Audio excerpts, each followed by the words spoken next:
have been an archaeologist in the area for about 30 years now. Been doing archaeology for over 35 years. And I'll be talking about one of the projects that we had in Boston Harbor. This was for the Big Dig, so it's not new news, it's old news. But it was a pretty exciting discovery, and it really hasn't been talked about that much other than it being in some reports and on some websites. So I'm pleased to present it here. I was involved with this project 25 years ago, and I'll be talking about a site on Spectacle Island. The title of the talk is Hills to Islands, Ancient Adaptations to the Inundation of Boston. Most people don't realize it, but Boston was inundated back around 5,000, 6,000 years ago. Prior to that, it was hill country with a river flowing through the area, and the coast was quite a bit further east. The site I'll be talking about is Spectacle Island. And the reason why we did work there, the Big Dig went through Boston, but they needed a place to move 6 million cubic yards of fill. And they decided that that place would be Spectacle Island. I had a toxic trash dump there from the early 20th century. So it seemed convenient to reshape the island, bury the toxic landfill, create a park out of it. So all in all, a win-win situation. But there were archaeological sites there that were going to be destroyed in the process. Boston itself has a long history of landfill. The original Boston of 1630 is this line right here. This is Back Bay, and then there was a small neck of land to the south that connected it to south of Boston. We have Cambridge, Charlestown, East Boston, and South Boston. And here you see the landmass of South Boston. So you see this is all landfill. Landfill here, here, all this around here is landfill. A lot of landfill starting in the 1800s. This is Spectacle Island before it was reshaped. It had consisted of two hills, more or less. This is where the landfill was here. It's a nice skyline of Boston. And there's a long history of use of the island, right from the 1630s on. Early on, it was used for timbering and pasturage. It was a pest house in 1717 to keep people that were sick coming in on ships and whatnot away from the city itself. It was also used for farming. Navigation, there was a lighthouse on it. There was a summer hotel there starting in 1847. Then a horse rendering plant in 1857.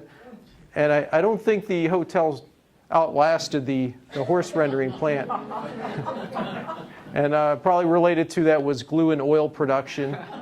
And then starting in 1912 or thereabouts, Boston was trying to figure out what to do with the tremendous amount of trash that was accumulating in the city. And they decided to start hauling it out on barges and dumping it on the island. And it was primarily the north part of the island that was filled. And I remember when 25 years ago, we took a boat out there as the archaeology work was going on, and there was a cliff about 60 feet high, just glistening in the sun. It was just in the early morning.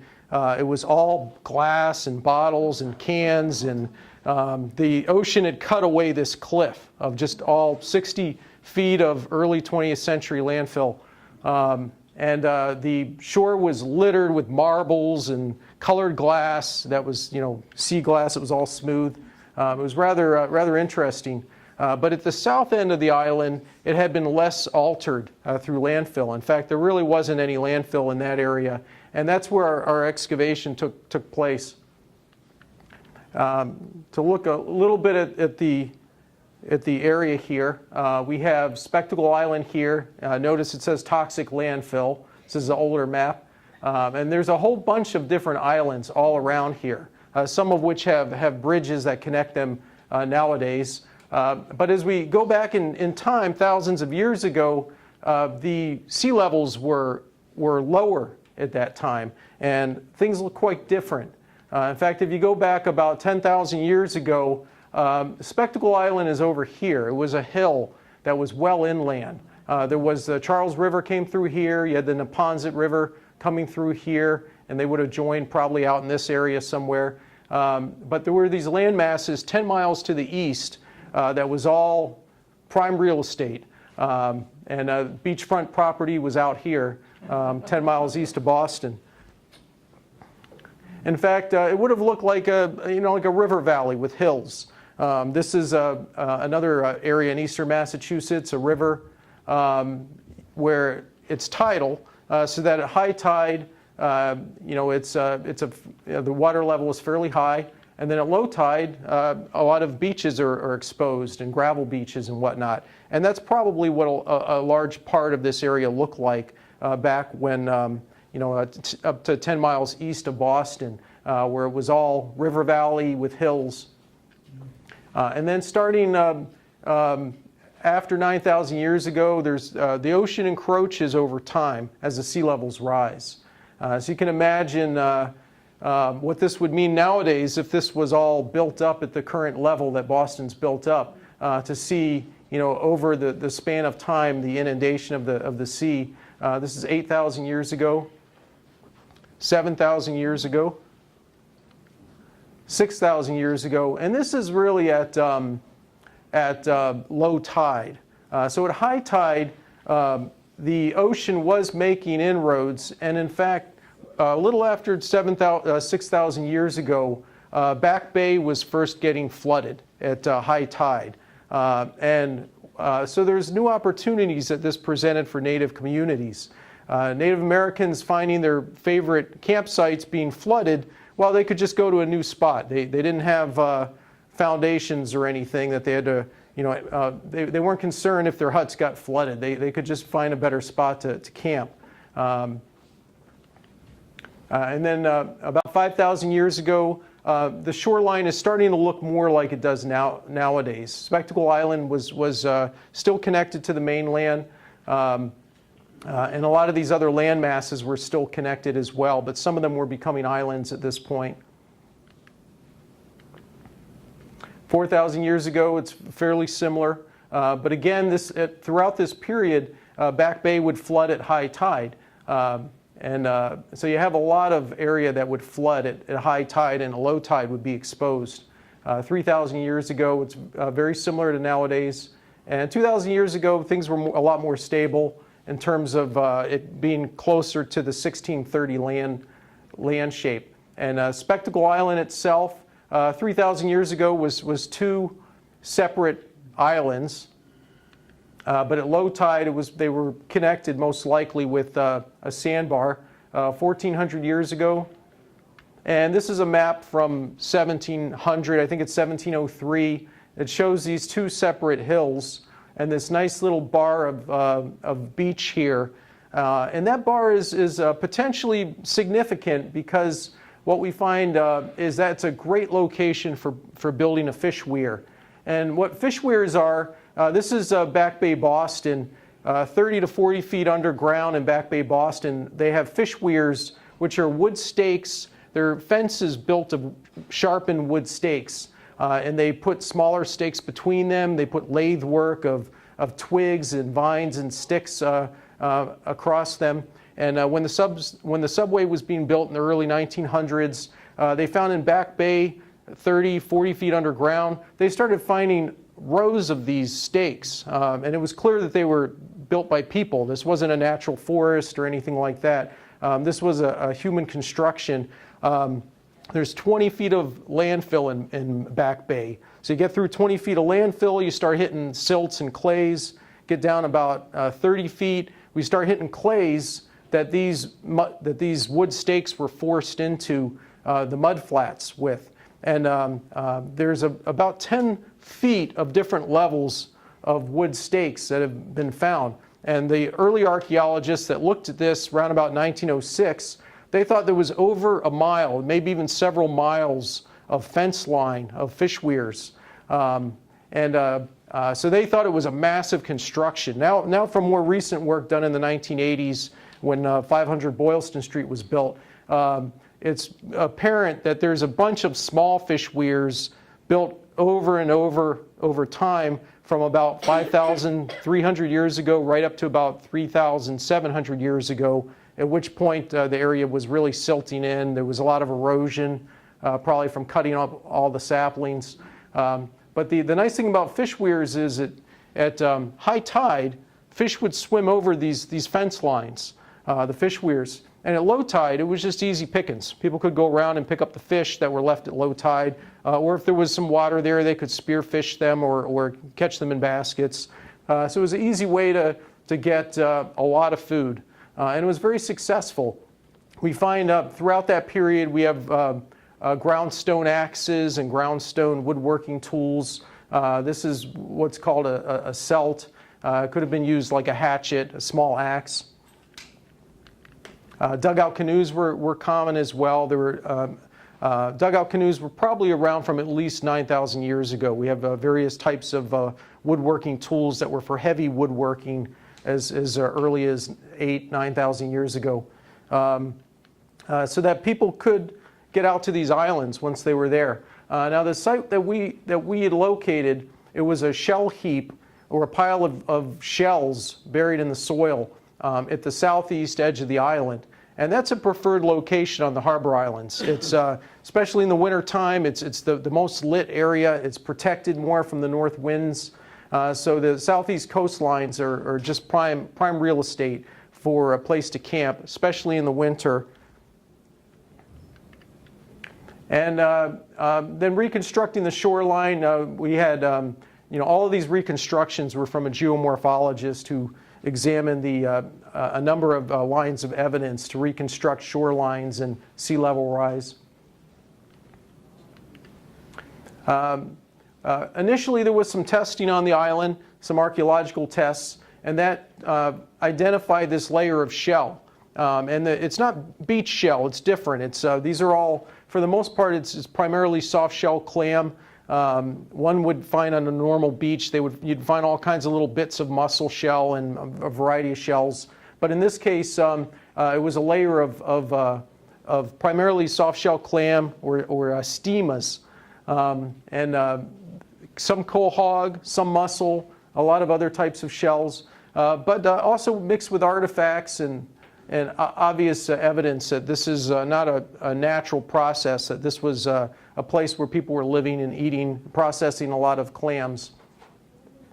We had a large excavation to recover as much of the shell heap as possible, and we excavated 30 square yards of the site, or excuse me, 30 square yards, 100 square yards, or basically 100 1-meter units, which is the equivalent of a square yard. We excavated about 90% of the shell midden itself, and what we have is we have a shell midden up here, we have a shell midden down here, and then we excavated squares outside of it and to the south to see what was there. This midden probably connected. What we have here is it drops down a sharp bank here to the ocean, to the beach. This is all eroded away. So we don't know how large this was originally. All we're able to study is what's left. So we're at a loss as to whether it came out here or whether it came out much further and just how large it was. But it was very rich, almost black soil. We had lots of bones preserved in it, animal bones, and fish, fish bone, mammal bone, a little bit of turtle, and lots of shell. It's a lot of little fragments of shell. Some of it was very trampled and ground up from it being trampled on. It looks like this is more dirt than shell, but if we had a hose and actually washed this down with a hose, it would look like it was all shell. It's very dense shell here, but the soil is so dark that it seems to indicate that there's, doesn't look like there's as much shell as there really is. Here you can see a pile of shell that's been screened from screening the dirt. We had at one point it was taking so long to screen the shell that they started sending it to the lab. I was in charge of the lab at that part, and we ended up getting bags and trash bags full of shell. They would shake it in the sifters and throw everything in the sifter in a big trash bag and ship it to the lab, saying it's taken us too long to screen this out on the island. So we ended up with a whole third of the shell midden ended up in the lab that we were able to sort through with a number of people at a time and uncover artifacts that were in there and animal bones. But we had many thousands of shells, probably more than tens of thousands, probably in the range of hundreds of thousands of shell fragments. Based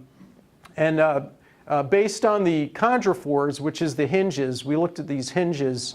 We were able to count the hinges and measure sizes and whatnot, and do calculations on how much clam meat does this actually represent that people had harvested, the Native Americans. The estimate is that it was about 5.9 metric tons of meat, which sounds like a lot of clams.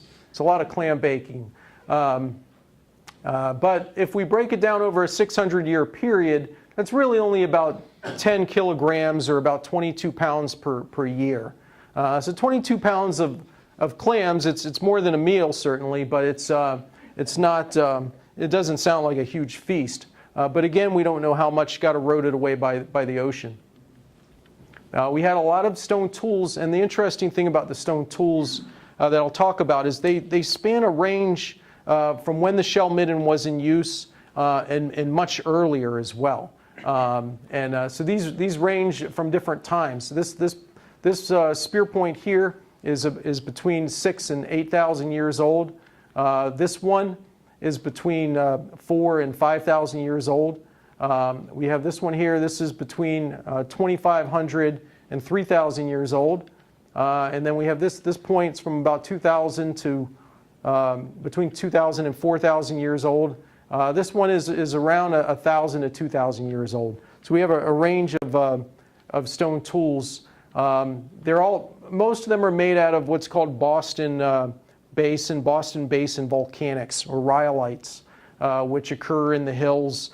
This particular rhyolite may have been from say somewhere north of Boston, such as Wakefield. This is a guidebook that shows different projectile points, and these are the type that are around 6,000 to 8,000 years ago. This projectile point was not found in the shell midden. It was found outside of it. It was found deeper buried in the ground. So at that time, when somebody lost it, they were hunting in the area, and they were up on a hill. It wasn't near the coast. It was well inland. And they would have, at that time, they would have used spear throwers or atlatls, which hurl the spears with tremendous force. One can hit a deer at 200 yards with a spear thrower. Same thing back about 4,000 to 5,000 years ago. This is a type of rhyolite that we typically find in Saugus. This would have been also used as a spear tip thrown with a spear thrower. This particular point here is probably was used as some type of a tool. It's not very sharp. It's more worn on the edges. May have been used as a knife. We're able to examine the wear of the edges under a microscope, and that can tell us how a tool was used, whether it was used for scraping, cutting, or drilling, whether it's used on a soft material like animal flesh or skin, or a harder material such as wood, or an even harder material such as bone or antler. This particular point, which is around 3,000 years old, it's very finely made, this is from what's called Melrose green rhyolite from the town of Melrose. And then we had some artifacts within the last 2,000 years, and that's more significant for the site because most of the shell midden dates that we had radiocarbon dates from is between about 2,000 years ago and about AD 1600 or the 1590s. We also had carved bone. These are bone points or bone harpoons. A couple of these were made from lower leg bone of deer. I believe this one was made from a lower leg bone of coyote. We had other types of bone points that could have been used possibly with, as awls for puncturing hide. A bead, it was a bone that was cut off on both ends. I'm not sure what this is. I believe that's a fragment of copper, of worked copper. And then we have a drilled stone that may have been used as an ornament. This gives an overview of the different types of artifacts. This is known as a plummet. They take a small cobble and work it to make like a sinker. Could be used in different ways, but it could be used in, usually it's used in fishing or to weight down a net. This is the most recent type of point here. Those date from right up from the colonial period, the 1600s, going back to maybe about 1,200 years ago. There's quite a few pieces of pottery, but the pottery really didn't preserve well. It was very fragmentary. It had ground up shell that was used as temper. So when they originally made the pottery, they used the temper to keep the clay from breaking up with the shell. We had very small fragments that we recovered. And some of it has decoration or surface treatments. This has indented designs, lines of them. But most of the fragments were so small, it was hard to identify much more about them. But this is an example of a complete pot that was found in the I believe in the early 20th century. It gives some idea of that the pots were very nicely made, and unfortunately they didn't preserve too well in most situations. So we end up with these, they look like sort of like clods of dirt, but they're baked, they're hard, and they have temper in them, which in this case is shell. We had a variety of pits that were dug into the shell heap, and the pits are important because they really preserve good information. They usually have charcoal in them, so we can get a good radiocarbon date. They can have well-preserved animal bone, charred plant remains such as burned seeds, burned nut shells. And based on the types of burned seeds that we get, nut shells, we can get some idea of when people were living out at the island. And what we typically do is when we excavate it, we look at the shape of the pit in cross-section as well as in plan view, and see if we can determine how these were being used. Some of these pits may have been used for cooking, for instance. Sometimes they're post holes where there was a structure that was there and the posts went in the ground, and when the posts rotted away, things washed into the hole. We had over 6,500 animal bones that were recovered. There's at least 20 species of mammals, fish, birds, and reptiles. The bone preservation is really good. This is important because the soils in New England are so acidic. Usually the only bone we find are little pieces of cremated bone that's been burned at such a high temperature that it's turned chalky white. Doesn't mean it's human, it's just it's been burned at a high temperature. And that'll preserve in the acidic soils. That's usually all we would find in an inland campsite. But the shell cancels the acidity of the soil. It also creates a barrier that protects the bone that's buried under the shell. So as a result, we had a lot of well-preserved bone that we usually don't see. Among mammals, the most common is white-tailed deer. And from the bone fragments, they can determine that most of the deer were in the 1 to 3 year old range. The animals that were killed off island and brought to the island for processing meat, hides, antler, bone, suet. We had dogs. The natives at that time did have dogs. They were represented. It's possible that they could have been eaten. There were raccoon, beaver, and harbor seal. This is a vertebra from a harbor seal. Birds were mostly wildfowl, so we had Canada goose, brant, brant goose, ducks, there was black and bay ducks, seabirds, scotter, double-crested cormorant, and gull. There were 2 turkey bones, probable remains of a crow. The bird remains were outnumbered by both fish and mammals. Here's some of the examples of the bird bone. Bird bone's pretty fragile, usually doesn't preserve, so we had some nice examples of it. We had a lot of cod, over 1,200 fish bones, of over 870 that were identified. 97% were cod. We also had flounder, wrasse, sturgeon. This is a sturgeon bony plate, and I believe that's sturgeon as well. There was alewife and bluefish. Significantly, we had a lot of ear bones of cod that were well preserved. And the ear bones, this is about the size of a large raisin. Based on these ear bones, it's possible to actually figure out what season people were fishing because these ear bones are laid down annual layers, such as tree rings have, so that if one were to grind it and put it on a thin slide and look, one could actually count how many years old the cod is and what season of the year it died in. We haven't ground these down though, but we had over 50 of them. A lot of well-preserved vertebra. We had all different parts of the fish, the fins, the heads. There was also, these are charred hickory nut. So a lot of charred plant remains, especially nutshell, which is typically people would be consuming these in the autumn or in the winter. We also had blackberry, raspberry seeds, chenopodium seeds, which is related to quinoa, charred seeds from different grass species. And one of the things that we created, and I'm not going to show a lot of these, they're not very exciting, but they're distribution maps that show where we have our 2 shell heaps, and then we're looking at, in this particular map, we're looking at concentrations of where the cod was present.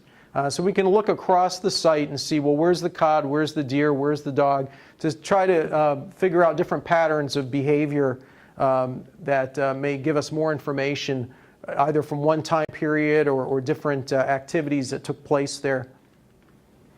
We can look at the growth of the shell heap. This is at the lowest layers. The northern part of this is the southern shell midden. The northern part of that shell midden was larger initially, but then the southern end grew over time with more shell piling up until the upper levels. So there's different types of mapping that we can do to try to understand the site and how people used it and how they lived. This gives us a artist's reconstruction of what it may have looked like at the time. You see folks fishing, spear fishing. What we don't have is a sketch of a fish weir in the water, but fish weir most likely was being used that assisted them with fishing. There's folks digging clams here. There's dogs on site. There's campfires. We had a number of campfires that we found. So in general, it was a rather, it looks like a pretty pleasant place to be for a summer vacation. Harbor Islands are a great place to visit in the summer. However, most of the evidence we have is that folks were there autumn or spring, and most likely that means they were there for the winter. And there's an important reason why that may be. These would have been Algonquian-speaking tribal groups. They may have come from the Neponset River drainage, or they may have come from Charles River drainage. Most likely they were coming in smaller groups to gather fish, shellfish, wildfowl. The main occupation where the shell was is we had somewhere on the order of a dozen radiocarbon dates between 535 AD to about 1590 AD. We even had some deer that was butchered with iron tools or steel tools, showing that it went right up to the start of the colonial era. The midden spread slowly from the south to the north over the years. The early stone tools we found, in general, they were not in the shell midden, they were below the shell midden. Tools from 4,000, 5,000 years ago were found below the shell. So the shell was really after probably 2,000 years ago, as the coastline stabilized and the clam beds were more plentiful. Most likely the island was heavily used in the fall or spring, with the emphasis on the fall, and that's based on the types of plants that we found, the hickory nutshell. It's also likely that it was being used in the winter, because there's really no plants that are growing in the winter that would leave seeds behind to indicate a winter occupation. So most likely, a lot of times, people were here in the winter. And an important reason for that is possibly because the winter is a time of shortages. If people were hungry, clam beds were a reliable source of food. So that folks that may be starving, it actually was a good idea to get out to the island. It's not the best time of the year weather-wise. It's pretty blustery out on the islands in the winter. But on the southeast coast, it's got the most sunshine. It's more sheltered from the north winds, and there's reliable food source, which is the clams. So clams were more of a food of last resort than a staple. But it does show that people were able to make use of all the different resources that were available out there. This is the information that's come out of this project has been used in different ways in school programs. We had a popular report in the 1990s that was about the site, and this was for use in middle schools. More recently, and this is online, there was a report that has all the different archaeological sites investigated by the Big Dig in the 1990s. There were a number of colonial sites downtown, for instance, glass factory from the early mid-1800s, as well as the Spectacle Island site. And this is for use by the middle school. And also there's the popular reading is the Big Dig book that came out. These are out of print now. I have my last remaining copy here, but you could probably find these on eBay, I imagine, nowadays. But it's a great resource, and you can find it online for free. So if you're interested in reading more about the Big Dig archaeology, including the Spectacle Island site, it's well written, it's well illustrated, and it's free online. You can download a PDF of it.